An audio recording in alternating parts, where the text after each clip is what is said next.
The meeting of the Greenbrier County Republican Club will come to order.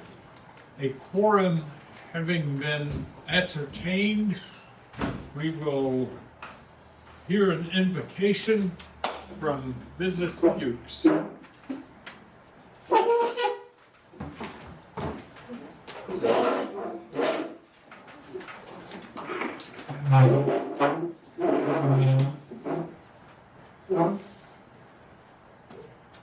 Heavenly Father, you are Lord of Lords and King of Kings, Creator of all. We thank you for your providential will in creating this nation. We thank you for your divine mercy and the courage, strength, and wisdom you bestowed on those who fought, sacrificed, and declared liberty for these United States. Help us all remember and practice the Christian principles and values upon which this country was founded. May our foundation that was based on you as the most supreme authority stay with us and keep us a supreme nation. Glory, praise, and thanksgiving to you, Almighty God. Amen. Amen. Thank you. Have the Pledge of Allegiance. I pledge allegiance to the flag of the United States of America and to the republic for which it stands, one nation, under God, indivisible, with liberty and justice for all. We'll have the treasurer's report from Ally Smith, present in person.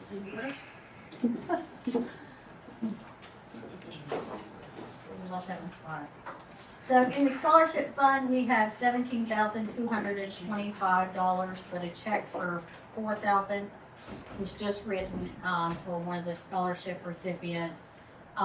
In the actual club fund, we have $7,582.41. I have spent $85.58 to Sam's Club for the Fair Booth candy, and Amazon for $93.24, and we accrued 31 cents interest since the last report. Wow. 31 cents. What it normally is. Thank you. Okay, if All you right. could give a report on the preparation for the booth. We are officially 34 days out from the state fair. It's going to be a great time celebrating America's 250th. Sign-ups are going great. Still need some volunteers, but I've got some avenues where I hope to fill this in the next 30 days. So at the end of the meeting, if you haven't signed up and still want to, I have the schedule right here. Who's got the first day? You and You? David Hughes. Yeah. Thought you would Kick that ask off me. strong. So I highly encourage it. I think this year especially will be a great year to get out and meet the people and talk to them about our country and where we're at. So as I said, this will be up here through the meeting. Maybe when we get to cupcakes, if you want to come up and sign up, please do. And we I'll get that to you. I acquired a new trunk cutout for the booth, so we don't have a trunk with broken knees anymore. So yeah, and it looks good. I pulled it out and taken it apart and put it together. It was fantastic. Well, So Trey, will people be able to get photos with?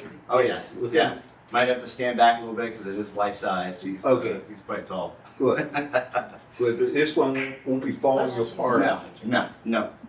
Hey, that last trunk lasted us many years, and a lot of people had their picture taken with that trunk. So I can see why he's broken. Actually, it was in good shape to Ben borrowed it.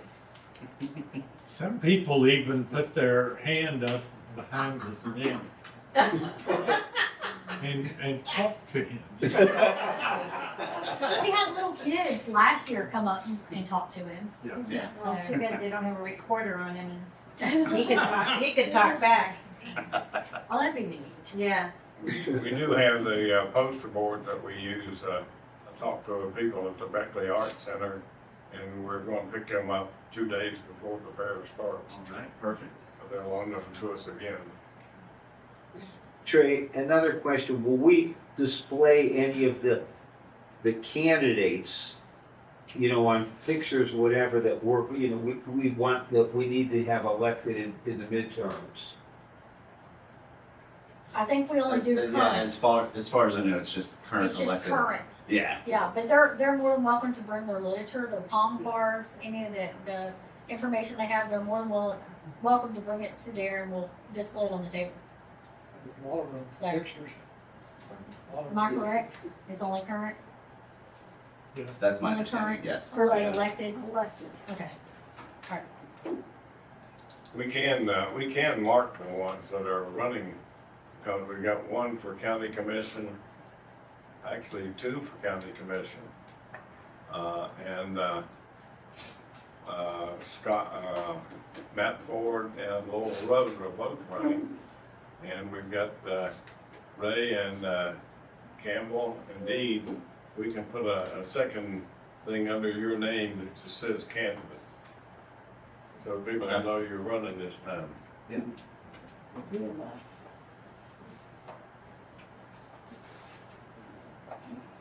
Has everyone been able to sign the sign-in sheet?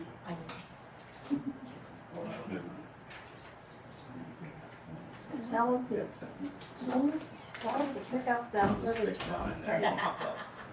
right.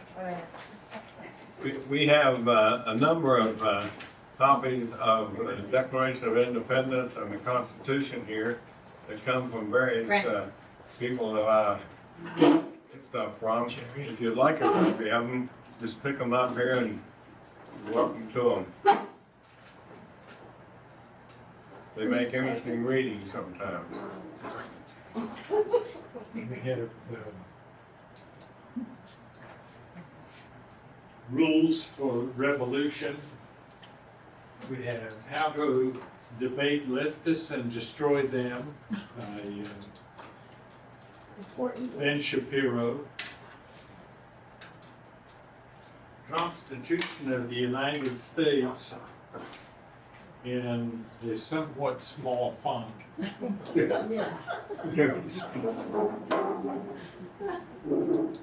Get to the program part where shortly we have a team who is going to read the Declaration of Independence.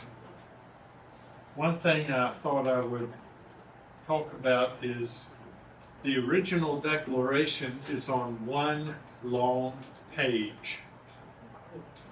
It took 2.5 pages of typewritten transcript to say the same thing. So our team has been going through some of the more difficult words because they talked a little bit different back then. But there's a little story that happened a couple of days before the Constitution was debated and signed, and that was from a patriot by the name of Caesar Rodney, a member of the colony, later the state of Delaware.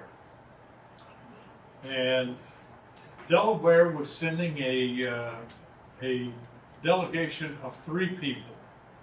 2 people were already at the convention in Philadelphia. One was sick. Had some skin cancer and asthma, so he had stayed back in Dover. However, he got a letter saying that we need you here. We are deadlocked with the 2 delegates. One wants to be independent, the other one does not. So we need you here. On July 1, 1776, Caesar Rodney, a delegate from Delaware, received urgent news that the Continental Congress would vote on Richard Henry Lee's resolution for independence the next day, July 2nd. Delaware's other delegates were split. Thomas McKean supported independence, while George Read opposed it. Rodney's presence was critical to break the tie and ensure Delaware's vote aligned with the cause of independence, which was essential for a unanimous colonial decision. Mr. Rodney embarked on an overnight ride of approximately 70 to 80 miles from his home in Dover to Philadelphia. Despite suffering from a serious illness that affected his face and enduring a thunderstorm, he rode through the night, stopping only to change horses. The journey, which normally took 2 days, was completed in 18 hours, and Rodney arrived just in time to cast the decisive vote on July 2, 1776. His determination and endurance ensured Delaware's support for independence, a pivotal moment in American history, if ever there was one. Rodney's ride exemplified personal service, civic duty, and courage. Without his timely arrival, Delaware might have abstained or voted against independence, potentially altering the course of the revolution. His vote helped secure a unanimous decision among the colonies, strengthening the legitimacy of the Declaration of Independence. We will now hear from our team to read the Declaration. It's important. It's been a long time since I have read it. A lot of people haven't heard it for quite some time. Thank you. Let me first apologize if I mispronounce any of the words. The unanimous Declaration of the 13th United States of America. When in the course of human events it became necessary for one people to dissolve the political bands which have connected them with another, and to assume among the powers of the earth the separate and equal stations to which the laws, nature, and nature's God entitled them, a decent respect to the opinion of mankind require that they should declare the causes which impel them to separate. We hold the truth to be self-evident that all men are created equal, and that they are endowed by their Creator with certain unalienable rights, that among these are life, liberty, and the pursuit of happiness. That to secure these rights, governments are instituted among men, deriving their rights just power from the consent of the government. That whenever any form of government becomes destructive of these ends, it is the right of the people to alter or to abolish it, and to institute new government, laying its foundation on such principles and organizing its power in such forms as them shall seem likely to affect their safety and happiness. Indeed, will dictate that governments long established should not be changed for light or translucent causes. And according all experience hath shown that mankind are more disposed to suffer, while evils are sufferable than the rights to themselves. By abolishing the forms to which they are accustomed, but when the long train of abuses and pursuing invariable the same object evinces a design to reduce them under the absolute how is it pronounced? Despotism. Despotism. It is their right, it is their duty to throw off such government and to provide new guards for their future security. Such has been the patient sufferance of these colonies, and such is now a necessity which constrains them to alter their former systems of government. The history of the present King of Great Britain is a history of repeated injuries and usurpations, all having in direct objects to the establishment to the absolute tyranny over the states. To provide this, let facts be submitted to a candid world. He has refused his assent to laws, the most wholesome and necessary for public good. He has forbidden his government to pass laws for immediate and pressing importance unless suspended in their operation till his assent should be obtained. And when so suspended, he has utterly neglected to attend to them. He has refused to pass other laws for the accommodations of large districts of people unless these people would relinquish the right of representation in legislature, a right inestimable to them and formidable to tyrant only.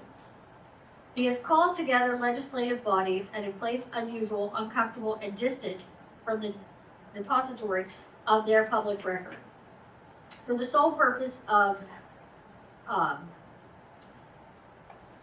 fatiguing them, into a compliance with his measures.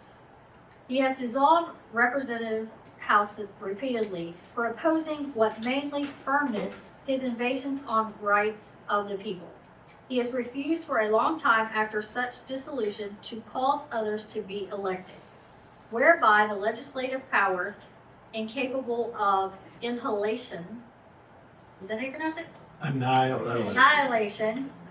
Why did I write that? Have returned the people at large of their exercise. The state remaining in the meantime exposed to all dangers of invasion from without and convulsions within. He has endeavored to prevent the population of these states for the purpose destructing the laws for naturalization of foreigners, refusing to pass others to encourage their migration hither. Yes. Okay, and raising the condition of a new appropriations of the land. He has obstructed the administration of justice by refusing his assent to laws for establishing judiciary powers. He has made judges dependent on his will alone for the tenure of their offices and the amount and payment of their salaries. He has erected a multitude of new offices and sent hither swarms of officers to harass our people and eat out their substance. He has kept among us in times of peace standing armies without the consent of our legislators. He has affected the render the military independent of the superior and the civil powers. He has combined with others to subject us to jurisdiction forms to our Constitution and unacknowledgeable by our laws, giving his assent to their actions of pretended legislation for quartering large bodies of armed troops among us, for protecting them by a mock trial from punishment for any murders which they should commit how do you pronounce that word? The inhabitants. Inhabitants of the states. Return. For cutting off our trade with all parts of the world, for imposing taxes on us without our consent, for depriving us in many cases of the benefits of trial by jury, for transporting us beyond seas to be tried for pretended offenses, for abolishing the free system of English laws in a neighboring province, establishing therein an arbitrary government and enlarging its boundaries so as to render it at once an example and fit instrument for introducing the same absolute rule into these colonies, for taking away our charters, abolishing our most valuable laws, and altering fundamentally the forms of our governments, for suspending our own legislatures and declaring themselves invested with power to legislate for us in all cases whatsoever. He has abdicated government here by declaring us out of his protection and waging war against us. He has plundered our seas, ravaged our coasts, burnt our towns, and destroyed the lives of our people. He is at this time transporting large armies of foreign mercenaries to conciliate the works of death, desolation, and tyranny already begun with circumstances of cruelty and perfidy, scarcely paralleled in the most barbarous ages, and totally unworthy the head of a civilized nation. He has constrained our fellow citizens taken captive on the high seas to bear arms against their country, to become the executioners of their friends and brethren, or to fall themselves by their hands. He has excited domestic insurrections amongst us, and has endeavored to bring on the inhabitants of our frontiers the merciless Indian savages who, known rule of warfare is an undistinguished destruction of all ages, sexes, and conditions. In every stage of these oppressions, we have petitioned for redress in the most humble terms. Our repeated petitions have been answered only by repeated injury. A prince whose character is thus marked by every act which may define a tyrant is unfit to be the ruler of free people. Nor have we been wanting in attentions to our British brethren. We have warned them from time to time of attempts by their legislature to extend an unwarrantable jurisdiction over us. We have reminded them of the circumstances of our immigration and settlement here. We have appealed to their native justice and magnanimity, and we have conjured them by the ties of our common kindred to disavow those usurpations which would inevitably interrupt our connections and correspondence. They too have been deaf to the voice of injustice and of consanguinity. We must therefore acquiesce in the necessity which denounces our separation, and hold them as we hold the rest of mankind, enemies in war and peace friends. We, therefore, representatives of the United States of America and General Congress assembled, appealing to the Supreme Judge of the world for the rectitude of our intentions, do, in the name and by authority of the good people of these colonies, solemnly publish and declare that these united colonies are, and of right ought to be free and independent states, that they are absolved from all allegiance to the British Crown, and that all political connection between them and the state of Great Britain is and ought to be totally dissolved, and that as free and independent states they have full power to levy war, conclude peace, contract alliances, establish commerce, and to do all other acts and things which independent states may of right do. And for the support of this declaration, with a firm reliance on the protection of divine providence, we mutually pledge to each other our lives, our fortunes, and our sacred honor. Could y'all repeat that? Thank you all for reading. That took a lot of courage, because by signing that, and they all did, they became hunted men. And some of them were caught and did suffer. But Were they executed? um, I think some of them were. No. I don't think any of them were. They did lose their property. Some lost their homes. They were They- in prison, some of them were in Right. prison, in medical care. Didn't have a non-combat? What? Didn't have a non-war? No, I don't think so. The outstanding patriot that didn't sign was George Mason. The outstanding patriot that did not sign was George Mason, and he didn't sign it because it had no Bill of Rights. Had no what? No Bill of Rights. He wanted them to have Bill of Rights, and he had helped to write the Virginia Bill of Rights, but they did not Was that- accept. Was that the Declaration or was that the Constitution? Constitution. Got a question. At that time, are we colonies or are we states? So both of those terms were used in it. they were colonies up to the time that they declared themselves no longer subject to the king's authority. Which would be turned They then became states. And two of them, though, were commonwealths, right? Virginia Yes, and Pennsylvania. Correct. And what is that? Which is the same thing by another word. They perceived a difference in the legacy and the constituted legal authority of the colony or the state then, but they were run in the same manner. Sure. Interesting. Wonder what happened to the guy who was reading this to the king. I don't That's where the phrase, You've killed never the, heard from it? kill the messenger. A little late getting home now. Well, he was the first picture on a milk carton. If indeed they had, generally they were metal cans. That's it. We better send in the jester. He can say anything to get away with it. Ray, you had, I think when I talked to you about this, you had an interesting insight into Yeah, I was- the declaration.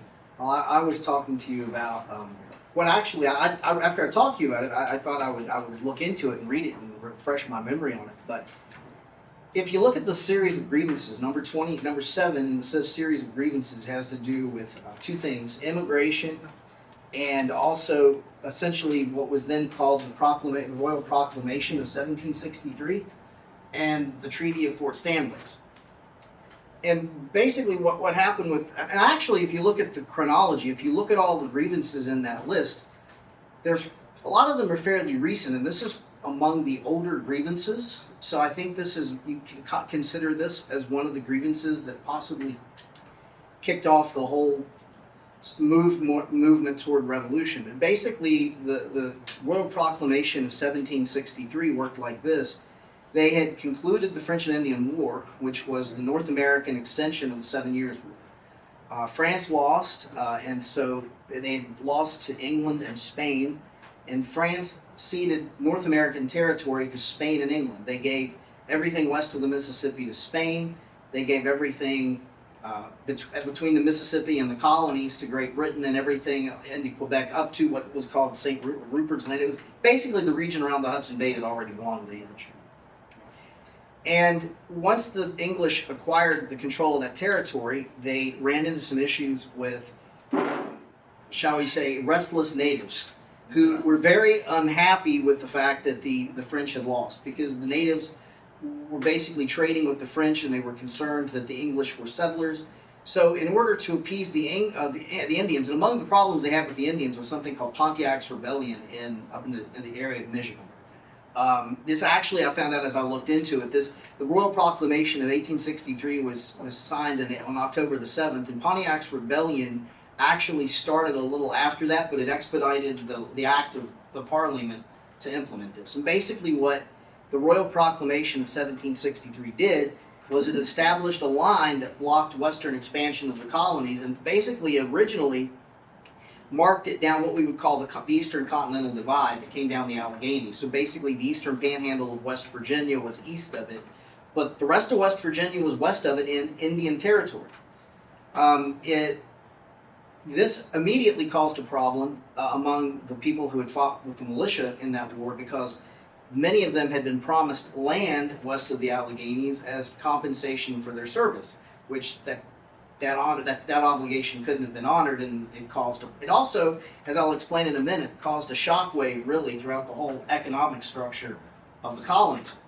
George Washington, who was personally owed 20,000 acres for his service, intervened on behalf of his men, and later, within a few years, the English had basically renegotiated that line. They basically signed a treaty with the Iroquois in 1768 called the Treaty of Fort Stanwix that drew a new line that went basically diagonally from New York down to what is now Pittsburgh, or Fort Pitt at the time, and then followed the Ohio to the mouth of the Tennessee River, so that everything east of that would have been allowed for settlement. But that still did not make the colonists happy. Now, here's why it didn't make them happy. From the time the colonies were established in 1607, there was a perpetual labor shortage in North America. According to Adam Smith, who published The Wealth of Nations, incidentally also in 1776, so this is the 250th anniversary of the publication of Adam Smith's Wealth of Nations, he indicated that if you were a working man in North America, once you adjusted for the cost of living, you were earning approximately 5 times as much as your counterpart in England. Because there was, if you were working in North America, the cost of living was low, there was plenty of abundant land, and it was very difficult if you were a planter or a business person who needed employees to find anybody, because all any man had to do was go buy land in the West, and he didn't need to work for it. So they'd come up with that system of indentured servitude, where basically what would happen is they would bring you across the Atlantic, they would pay your cost of passage. For an English planter at the time, that was about 1 year's worth of wages for a regular worker, but for a guy in England, it would take him 5 years to save the money anyway. So he was better off if he just accepted the deal and went across the Atlantic on somebody else's dime and worked it off. But the idea was that the colonies were based on this idea of perpetual expansion as a result of the fact that you had a higher income level, you had families that were formed earlier, people got married earlier, people had bigger families, and mostly the average was like 8 kids, and whereas in England it was 4. So there was, huge expansion. And everybody had large families and married early because they understood their children could move west. Meanwhile, the planters, they were constantly counting on immigration to fill their labor needs. And so when the king said, okay, no more immigrants and no more western expansion, this created a problem for every single tier of society. The guys at the top couldn't find labor. The people at the bottom no longer had the prospect of western expansion and settlement. Many of them already had families that they were raising with the expectation that their children would move west.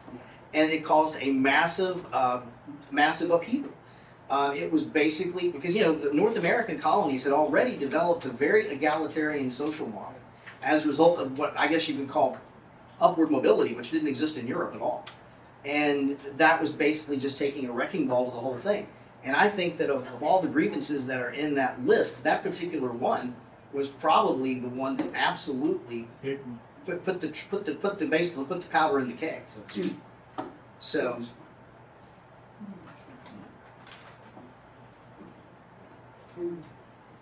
So then, Well, we their didn't. children they had a way to grow up and go settle their own land, except not across the Ohio. They're originally not across the Allegheny Ridge, but then after that, not beyond the Ohio. But neither of those were acceptable to the colonists. They wanted, and this actually, you can kind of see this problem, of population growth spilling over into Jefferson's administration when he made the Louisiana Purchase, which he made in large part because he had a booming population. People had to have somewhere to go. Hey, how did the colonists express how do they get people to understand how unhappy they were? How did they get? How did they do that? How did they get their their representatives to understand how upset they were? I think everybody was upset, including the representatives. They were planters, so they were directly affected by all of this as well. I don't think there was. Would they go picket or demonstrate? Well, they were in the middle of a revolution. I would say that was a demonstration. So. Wives went to coffee every other week. They didn't have mass media. I mean, they had, Benjamin Franklin had a pretty impressive. I think they would have had to bring their concerns and petitions to their legislative representatives in their own state. And they had some very talented writers among the instigators. I mean, Thomas Paine and others were very good at messaging in written form. I'm not so sure they couldn't write better than folks of the Than we modern do era. now. Their vocabularies were sophisticated. And I think they were largely probably trained in classics, probably in the way they were educated. They probably, I wouldn't be surprised if they could read Greek and Latin for the most part, because of the way they were educated. some good thoughts. Anybody got thoughts, having heard that or having considered that? Could this have been avoided, or was this inevitable? This was inevitable because they codified the fact that rights came from God, not from heredity or whatever, and that they were already, the colonies were already self-governing, Yes. and that the rights that people had came from the governed themselves. That's what made the Declaration of Independence unique through history. Nobody had ever codified that. But the colonies are already self-governed, and now they were coming together and saying that we won't be governed by anything other than the people themselves doing the government. If they don't like what they've got, they can change it. And that was very important, not only as it was expressed in the Declaration, but it was also reinforced after they'd spent a few years dealing with the Articles of Confederation. They found that that was not a very effective way to run your country. The executive had very little authority. It was a congressional mandate. So when the Constitutional Convention was convened, I think that was when, David, in 1892, Constitutional Convention? the Constitutional Convention to write the Constitution then made it even more apparent that rights did not come from the government, they came from God. And it especially says that as they got later into the Bill of Rights. Thoughts?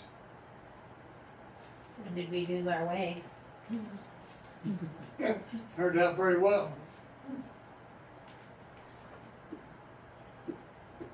You know, Brent, expanding on what Mindy asked about, you know, were these, did people talk about this in church or, you know, town meetings? I know you mentioned going to their representative, but were they, you know, on the people level, were they actually doing this in groups? In like, even would they talk about it in, you know, part of sermons or anything else? They were very active in groups in the marketplace, in churches, in their legislative bodies. But they were very talkative. They weren't held back by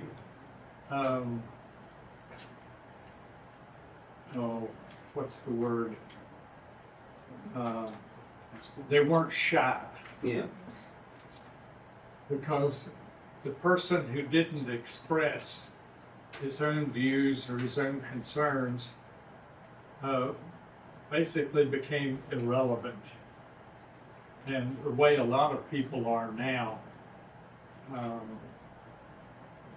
the idea that you can cancel somebody now for their views did not exist then. They became their own advocates. Did they have any type of, in addition to that, did they have any kind of newsletters, let's say, anything that they were circulating among themselves so that other people maybe that weren't there could read it? To get everybody on the same page, in other words, because something brought them together to do this. There were pamphleteers. Say There it were again. pamphleteers, I believe, yeah, with Common Sense by Thomas. Yeah, Common Sense, right. They had, people would publish handbills for discussion, that were discussed on a weekly. They might have been, discussed at the, Sutler's, store. Well, there were a lot of people who were still loyal to the crown. Yes. So it wasn't like only 1/3 of the people were for the independence. I think, as the Revolutionary War was prosecuted,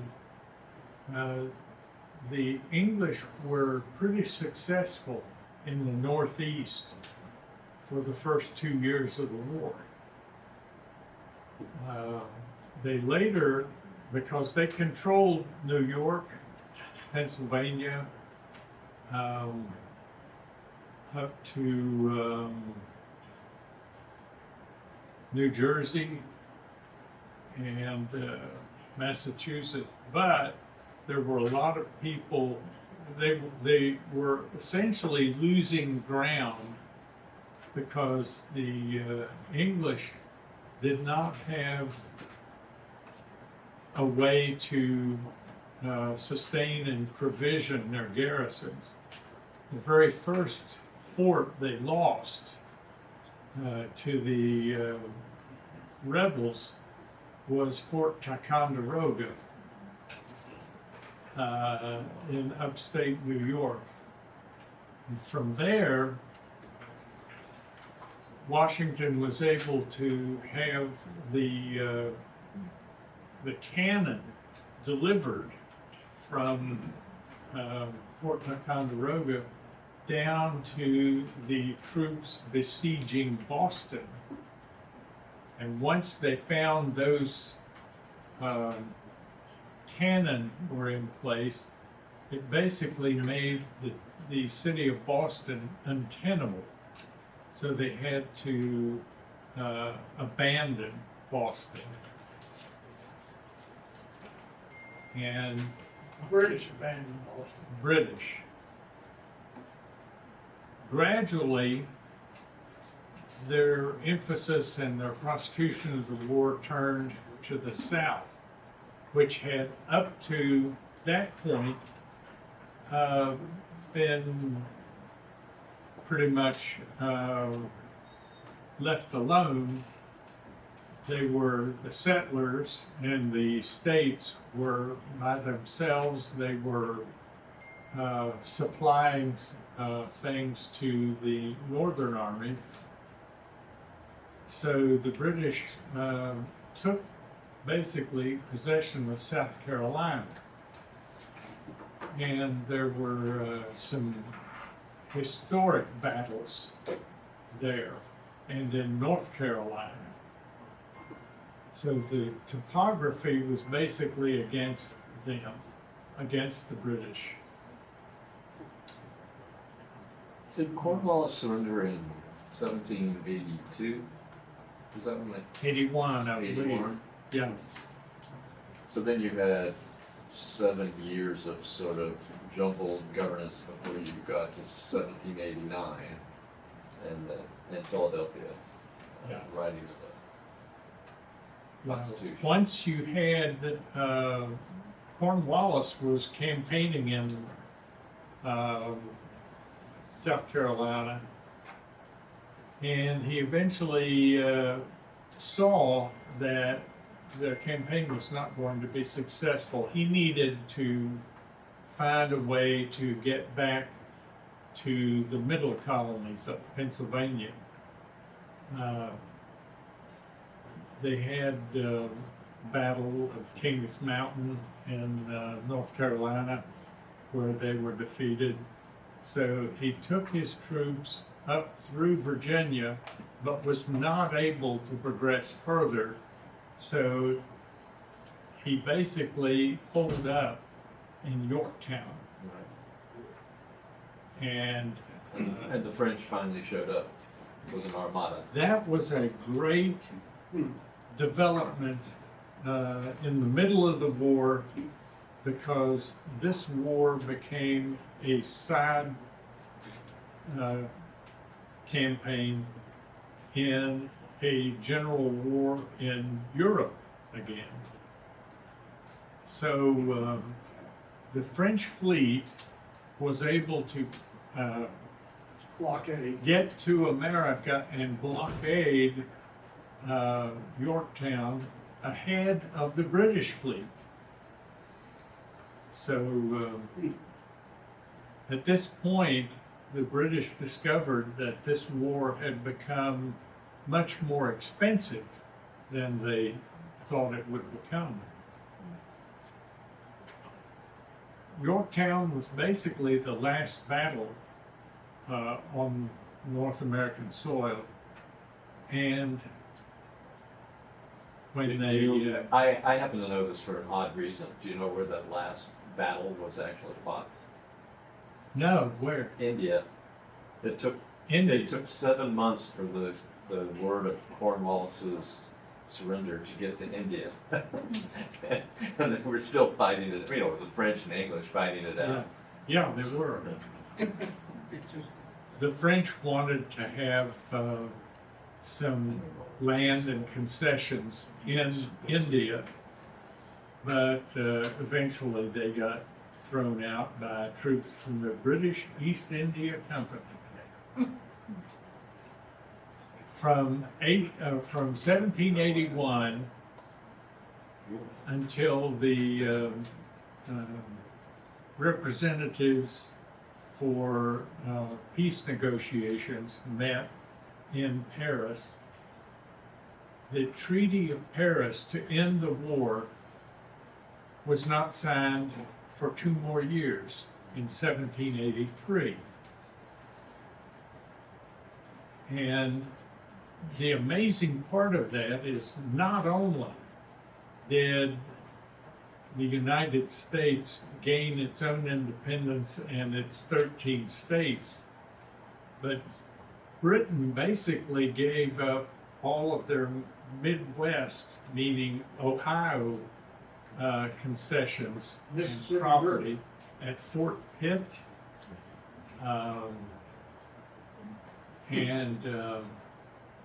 They had, that treaty basically doubled the size of the United States. It's amazing. Then they had the Indian problem to deal with, but that was another issue. I think during the Revolution and the battles there, the Iroquois, who had been allies of the English, basically stood back and said, "We don't have a dog in this fight." So they were essentially neutral. It was amazing how that turned out, because having the English concessions and the property available now in Ohio and Michigan and Indiana, that's when the United States Congress adopted a law, the Northwest Ordinance, which said that it incentivized Western expansion into that newly acquired territory.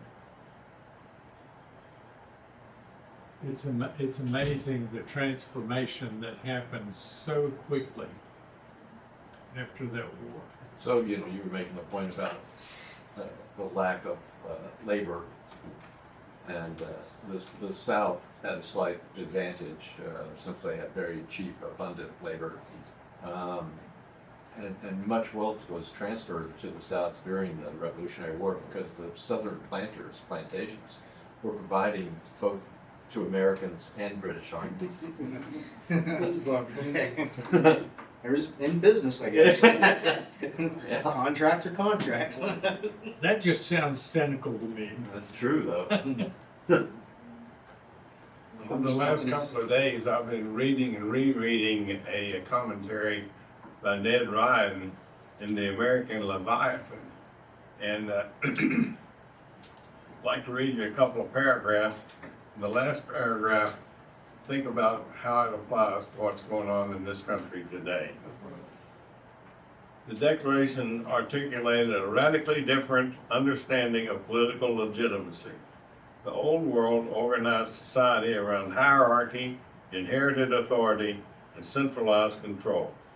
The Declaration organized political activity around natural rights and self-government and set the stage for the Constitution in which the people would be sovereign. And there is where the Bill of Rights came in. The states would be sovereign and not totally bound by the central government. And the other thing that's different about this declaration is it gave you the reasons why it was necessary. Many people, lots of declarations have been written throughout history. This is the first one that ever gave you all the reasons why it was necessary. And what people finally recognized is America's strength came less from abstract theories. Think about the abstract theories today that we're facing, than from the habits of free citizens governing themselves locally. The Declaration transformed those habits into a universal political statement. Nearly 250 years later, the central questions still confronts every generation. Are created human beings able to govern themselves, or are they meant to be managed permanently by ruling experts? The founders answered clearly. They chose liberty. And I think that's exactly what's happening today. We have one group that thinks they've got all the answers, and history shows us that has never been the answer. It has failed everywhere it's been tried, but the people that want to try it again say they just didn't do it right. So do you believe they're going to be able to do it right, or are the American people going to stand up to it and say enough is enough? There's an interesting story about finishing the Constitutional Convention and deciding that this would henceforth be a republic. And a lady is supposed to have asked Benjamin Franklin as he was leaving, "What form of government did you leave us?" He said, "A republic, madam, if you can keep it." That's the question nowadays, is can we keep it?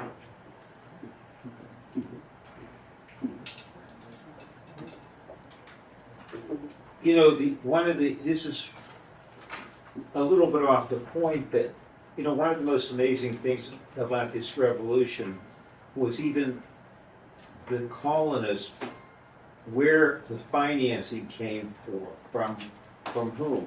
And that is because you think here they are, a group of farmers, pretty much, and all of a sudden, where are they getting the gunpowder?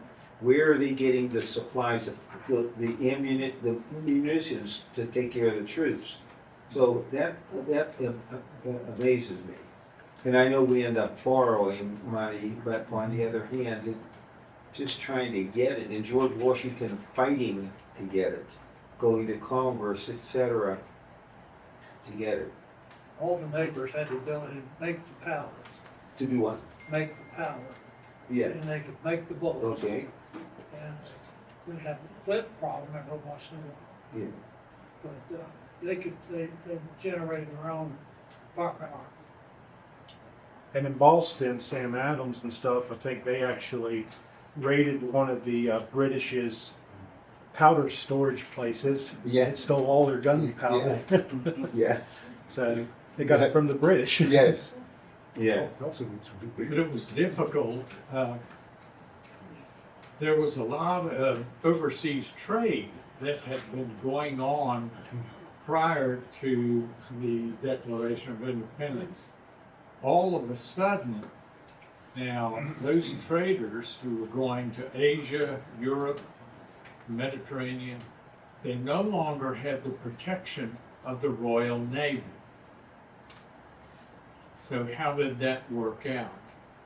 We did it ourselves. Well, but with what? Up to the point where we had private ships going into the Mediterranean, suddenly the Barbary pirates started preying upon these ships and their crews. They would take the crews and sell the traders and the passengers into slavery in North Africa. So in the temporary problem where we had no navy, basically, President Washington authorized the paying of what do you call that? Ransom and tribute to the pirates, pirate countries along there. They, at the same time, commissioned the building of a navy of 6 frigates. Now this took a few years, maybe 5 to 7 years. So in the meantime, they had to keep paying this tribute. Finally, under Jefferson's administration,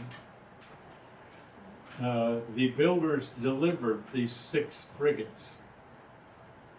They were able to then go to the North African coast and start stopping the depredations. These pirates would go out 200 miles into the Atlantic beyond Spain. So they were able to finally begin to stop the piracy. And then they started building more ships. But that's about the period of time when you saw a campaign from the shores of Tripoli.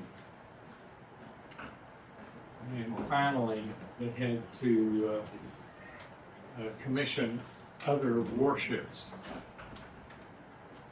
What was it? Jefferson went to, I think, as Secretary of State before he became president, went to London to ask the ambassador to the I don't think it was Morocco, it was Algeria. Why are you doing this? We have not been at war with you. Why are you taking our ships and our people? And the ambassador's reply was that the Quran, Islam allows us to do this, and that's why we do it. Didn't just allow them, they commanded them to do that. Yeah. The Marine Corps was born after that. Amen. Where the shores of Tripoli came from. Yeah. So this little tract up here, Islam religion, Does that sound familiar? might be good reading. I think that's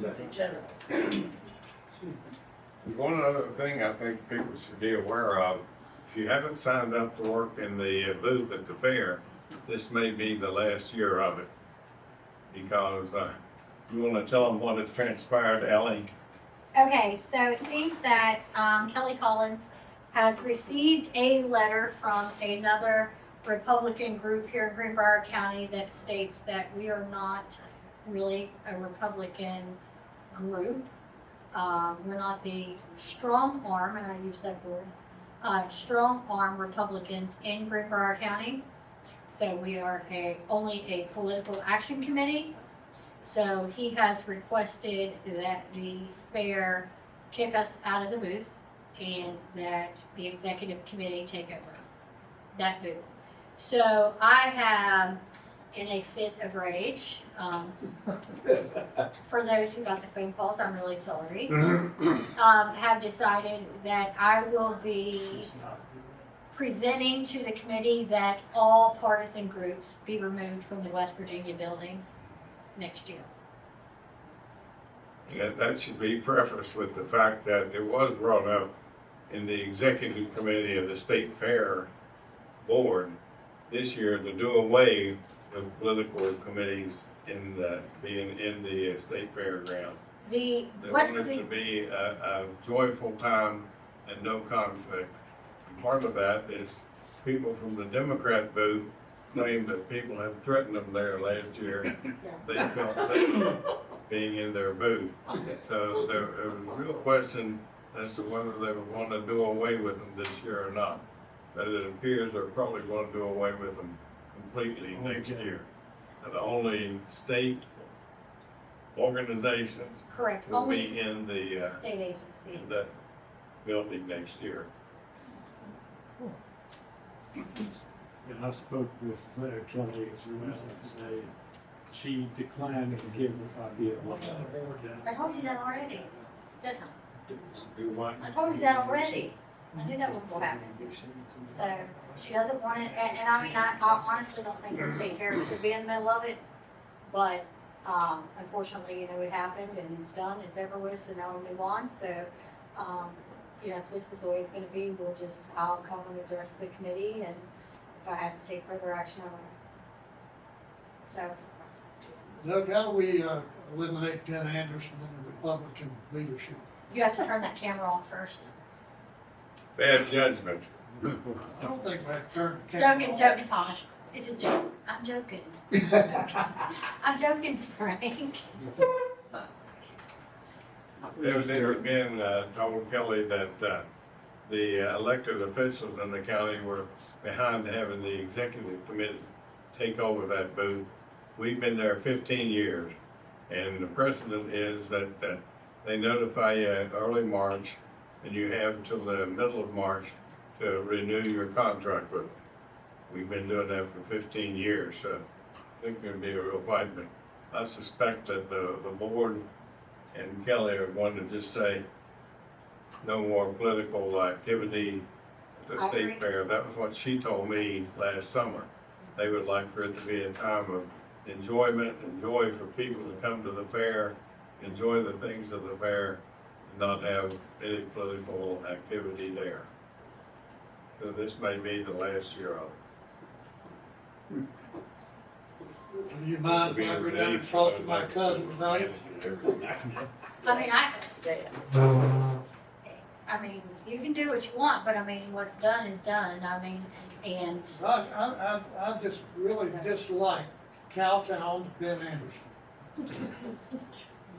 I think the attitude, at least when I talked with Kelly Collins, was that they really don't want to be in the middle of this. And I can understand that. Ben Anderson doesn't control that booth. Fair but enough. that's the That's problem. correct. That's the problem. And that's the way it should stay.